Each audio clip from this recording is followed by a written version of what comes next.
Hello there and welcome to episode number 55 of No Whining. We are rolling into our 10th wine list. We are rolling in strong. And to commemorate this day, I figured we would taste some French wines. And as you know, anytime we look to France, I really enjoy making sure that I'm wearing something that fits the occasion. I always make sure that I'm going to have something to celebrate America when we are talking about French wines. That is my ode to France. Okay, let's get into this episode with our first wine. This is a non-vintage Billecart-Salmon Champagne Rosé. This is around $100. Let's get right into the tech sheet and use that basically for a jumping off point for some additional commentary. All right, this wine is 45% Chardonnay, sourced from the best crus in the Champagne region. And Champagne is about 80 miles or a 90-minute drive east of Pallus, so this is very far north and a very cool continental climate. All right, 35% Pinot Noir from the Montagne de Reims and the Grand Valais de Le Mans. Now, Montagne de Reims is a sub-region of Champagne where Pinot Noir is the most planted variety. Okay, so the soils are very chalky, and chalky soils are fantastic for vines in the Champagne region because they provide sufficient water drainage, very handy after storms so the soils don't get waterlogged, balanced with sufficient water holding capacity, important for water reserves during dry periods. All right, 20% Meunier from the Vallée de Le Mans in the southern slopes of Épernay. Now, Vallée de Le Mans soils are more diverse than those that are in the Montagne de Reims, with chalk, yes, but also limestone, marl, and clay. Meunier, aka Pinot Meunier, is the most planted variety here because it buds later, which helps protect it from the notorious frost issues during springtime in the Vallée de Le Mans. It ripens earlier than the other two primary Champagne grape varieties, Chardonnay and Pinot Noir, allowing Meunier to ripen adequately despite getting a later start in the spring. Also, Champagne is the only region in France and one of the very few exceptions anywhere in the EU to laws that specifically forbid blending red wine with white wine to produce rosé wines. But the resulting blends are only for use in sparkling wine production, never in still wine production. All right, it says low temperature vinification in stainless steel tanks. Aging on lees, 36 months. And the requirement, by the way, for vintage Champagne, so this isn't vintage, this is non-vintage, but vintage Champagne is 36 months total and only 12 months on the lees. So this is pretty extraordinary. Like, they're going above and beyond, which is very much in keeping with what a lot of producers in Champagne do. Extra brut dosage. Now, dosage is the amount of sugar in the tiny wine and sugar mix, the liqueur d'expédition in French, that's added to sparkling wines right before the cork goes in the bottle. And it determines the final amount of sugar in the finished wine.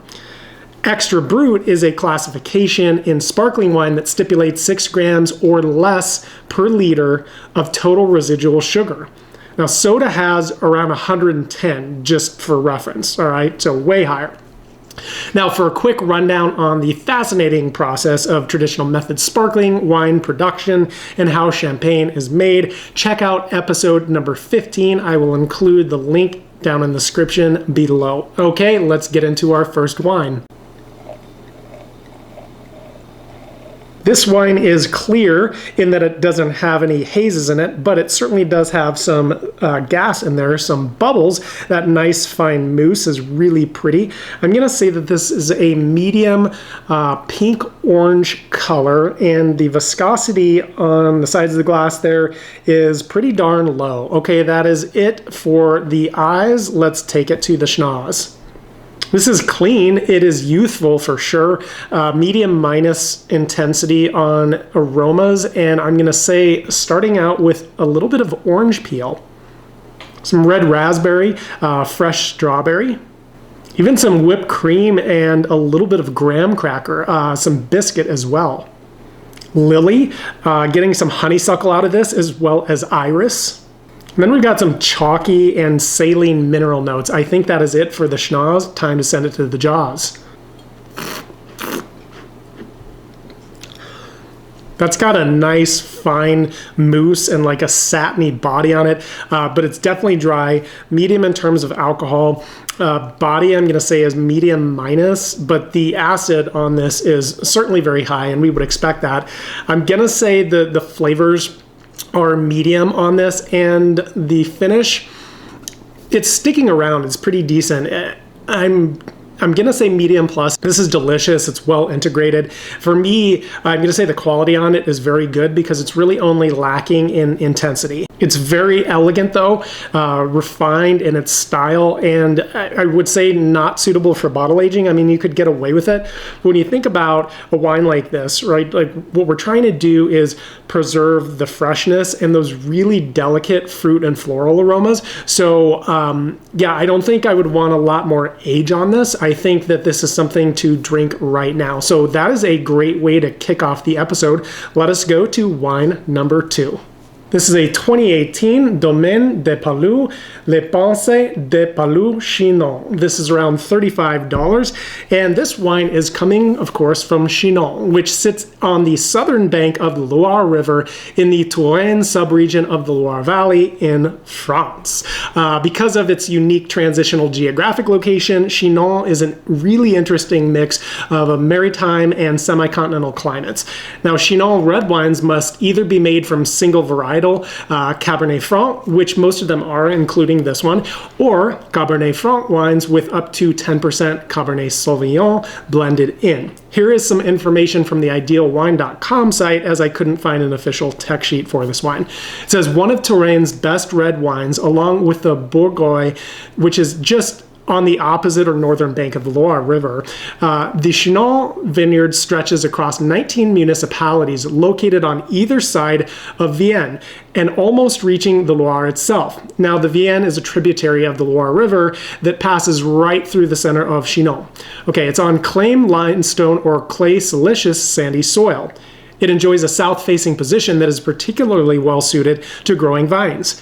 Made essentially from Cabernet Franc and known locally as Breton, red Chinon is characterized by its ruby hue and well-defined notes of violet and raspberry. The character of a Chinon red is expressed through the variety of its soil types. Light, fruity, very aromatic, and instantly pleasurable wines are produced on the long gravelly terraces that unfurl along Vienne. The hillside slopes and clay silicious and clay limestone plateau result in wines designed to be aged that can easily be kept for 20 years or more, depending on the vintage. These are full-bodied, well-structured wines with complex aromas, animalistic and empyreumatic notes. One other thing I want to note here before we jump into this wine, and this is very important because 2018 in particular was a warm year in vintage. And warmer vintages are going to lead to riper, fuller, and more intense fruit flavors and higher alcohol than vintages with normal growing season temperatures. Also, this particular farmer practices biodynamic farming, which I briefly discussed back in episode number 36, but the term biodynamic has significant implications for not only the vineyard and the winemaking practices, but also for the unique flavors and the character imparted to wines that are made in this manner. All right, that's it, ladies and gentlemen. Let's get to it. This wine is clear. It is medium ruby in color and looks like it has pretty high viscosity there on the sides of the glass. Let us take it to the schnoz. All right, this wine is clean. It is developing a little bit for sure, and it has, I'm going to say, medium plus intensity aromas, starting out with fresh strawberry. Got some ripe raspberry, some black currant, a little bit of red plum. Getting a little bit of bramble from this, as well as some cherry blossom. Getting some hints of lavender as well as pie crust. A little bit of dried rosemary and some sweet tobacco. Graphite, some white pepper, and also these really interesting notes of salted game. Getting some licorice, some hints of vanilla. And also getting just a touch of charred wood and earth. Okay, I think that is it for the nose. We pulled a lot out of that. This is quite pleasing and complex on the schnoz. Let's see what the jaws have to say.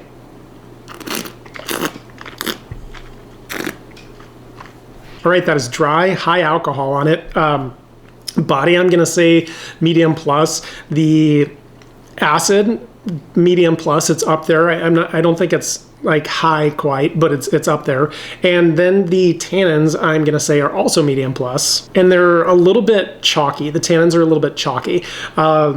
Medium plus intensity flavors, and then the finish is also, I'm gonna say that it's a long finish with a little bit of green bell pepper I'm noticing is coming through on the palate. I didn't pick that up on the schnoz. I probably should have. The finish itself is pretty savory, right? And then the texture here, that it's very soft, but it's also firm. And so it's this juxtaposition, right? You've got this elegance with this incredible power. So this wine, I'm going to say, is definitely outstanding. It is just gorgeous from start to finish. Beautiful mixture of fruit and floral, and then savory notes and aromas and flavors. Absolutely wonderful. Soft but powerful, and I do think that this is suitable for bottle aging another 3 to 5 years. That's when it's really going to reach its peak. The tannins, I think, are going to soften up a little bit more, and there's going to be even better integration. And so I don't think this wine has quite reached its peak yet, but it has incredible potential, and it's a beautiful wine as it sits right now. But again, another 3 to 5 years, I think this is going to be even better than it is right now. So let us bring in both of our wines from today. All right, it is decision time. I wonder which wine you liked at home. I actually just snuck sips of both of these a moment ago to kind of compare them again and make up my mind. And I'm a little bit, I think, surprised at this, but maybe I shouldn't be, that I'm going to pick the Chinon, the $35 wine, over the $100 plus bottle from the Champagne region in France. I know that Champagne is really super bougie and it's fancy and it commands really high prices, and this is a lovely Champagne, don't get me wrong. However, I think this Chinon, it's better. It's appreciably better, right? They're both really good wines, but I think the Chinon is superior. So Champagne people, eat your heart out, because the Loire Valley came through. And that is actually a really good point. The Loire Valley is very much underrated, and it has really been coming up in terms of its standards and its quality. And of late, it has become just a magnificent place to get some incredible value wines, make your dollars go so much further. Someplace like the Loire, where you could spend an arm and a leg in Champagne and maybe even come up a little bit short and a little bit disappointed. So that is that, ladies and gentlemen. Thank you for joining me back here as we start wine list number 10. It is a banner episode. I'm so excited to be back with you, and I will see you again in episode number 56.